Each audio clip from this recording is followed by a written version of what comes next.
Kankadahad block अपहंच दुर्गम अंचल को नाल पारी होई चाली चाली गले जिलापाल सोमेश उपाध्याय। ढेंकानाल जिला कंकड़ाहाड़ ब्लॉक अपहंच दुर्गम इलाका एकुल सेकुल पुटीपाड़ गाँव नाल पारी होई चाली चाली गाँव को गले ढेंकानाल जिलापाल सोमेश उपाध्याय। बुधवार सकाळु जिलापाल अचानक कंकड़ाहाड़ ब्लॉक सदर महकुमा पहुंचवा परे सेठारे से चालिले कांतुल पंचायतर एकुल सेकुल पुटीपाड़ को एकुल सेकुल गाँव को अंटाए उच्चर पानी पड़ुवा पिछुड़ी नाल पारी होई चाली चाली गाँव को जाई लोकों को विभिन्न समस्या बुझा सहित समाधान करने को कहले।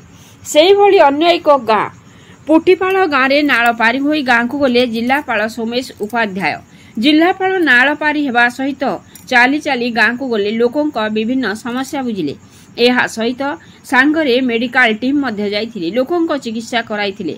बीडीओ जशवंत देहुरी तहसीलदार सौदामिनी नायक समेत ब्लॉक रो अधिकारी और कर्मचारी मध्य जाइथिले।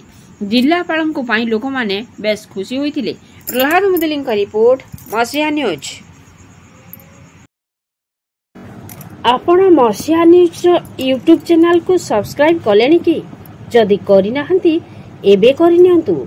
एहा सह मसिया न्यूज रो फेसबुक पेज को और ट्विटर को फॉलो करंतु।